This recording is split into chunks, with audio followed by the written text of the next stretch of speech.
None food crops. Non food crop में सबसे पहला क्रॉप है रबर। रबर एक तरीके का इक्वेटोरियल क्रॉप है। मतलब यह है कि इक्वेटोरियल रीजन में इसका प्रोडक्शन ज़्यादा होता है, लेकिन कुछ स्पेशल कंडीशन में ट्रॉपिकल और सब ट्रॉपिकल एरिया में भी रबर का फार्मिंग किया जाता है। It require moist and humid climate. इसके लिए मॉइस्चर और ह्यूमिड से बढ़ा हुआ क्लाइमेट होना चाहिए। रेनफॉल 200 सेंटीमीटर से ज़्यादा होना चाहिए और टेम्परेचर 25 डिग्री सेल्सियस से ज़्यादा होना चाहिए। रबर एक तरीके का काफ़ी इम्पॉर्टेंट इंडस्ट्रियल रॉ मटेरियल है और इसका सबसे ज़्यादा प्रोडक्शन केरला, तमिलनाडु, कर्नाटका, अंडमान निकोबार और मेघालय के गारो हिल्स में होता है। इंडिया पूरे वर्ल्ड में रबर के प्रोडक्शन में 5वें नंबर पे आता है। दूसरा नन फूड क्रॉप है फाइबर। फाइबर क्रॉप में cotton, jute, hemp, natural silk, ये सारे 4 मेजर फाइबर क्रॉप है जो हमारे इंडिया में ग्रो किए जाते हैं। The first 3 are drive from the crop grown in the soil. The later is obtained from the cocoon, the silkworm fed on green leaves, especially mulberry।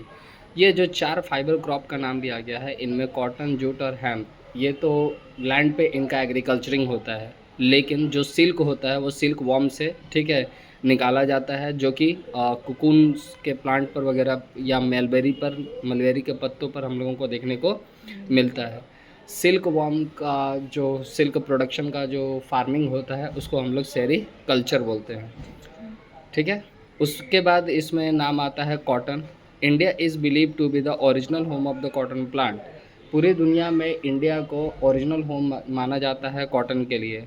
Cotton is one of the main raw material for the cotton textile industry. जितने भी textile industries हैं जो कि cotton related clothes का production करते हैं, उसमें cotton सबसे इम्पॉर्टेंट रॉ मटेरियल माना जाता है।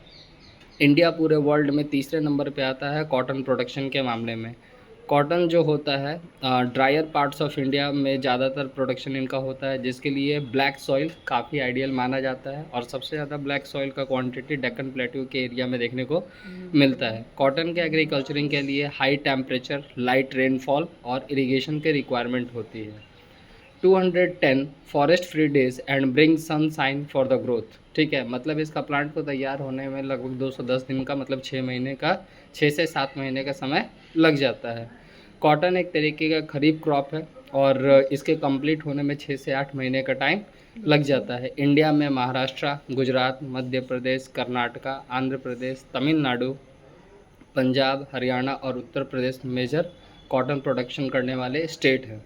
जूट को गोल्डन फाइबर भी माना जाता है, ठीक है। जूट की खेती ड्राई के साथ साथ फर्टाइल सॉइल में भी या फ्लड प्लेन एरिया में भी काफ़ी ज़्यादा देखने को मिलती है। इसके लिए हाई टेम्परेचर का रिक्वायरमेंट इसके ग्रोथ के समय ज़रूरत पड़ता है और वेस्ट बंगाल, बिहार, आसाम, उड़ीसा, मेघालय, ये सारे मेजर जूट प्रोड्यूसिंग स्टेट हैं हमारी कंट्री में। जूट के यूटिलाइजेशन से बैग, मैट, रोप, यार्न, कारपेट और भी बहुत सारे आर्टिफैक्ट बनाए जाते हैं। हाई कॉस्ट होने की वजह से, ठीक है, मार्केट में जूट की जगह सिंथेटिक फाइबर का काफ़ी ज़्यादा यूज किया जाता है, पर्टिकुलरली नायलॉन का। तो ये सारे के सारे बेसिकली हमारे नॉन फूड क्रॉप माने जाते हैं।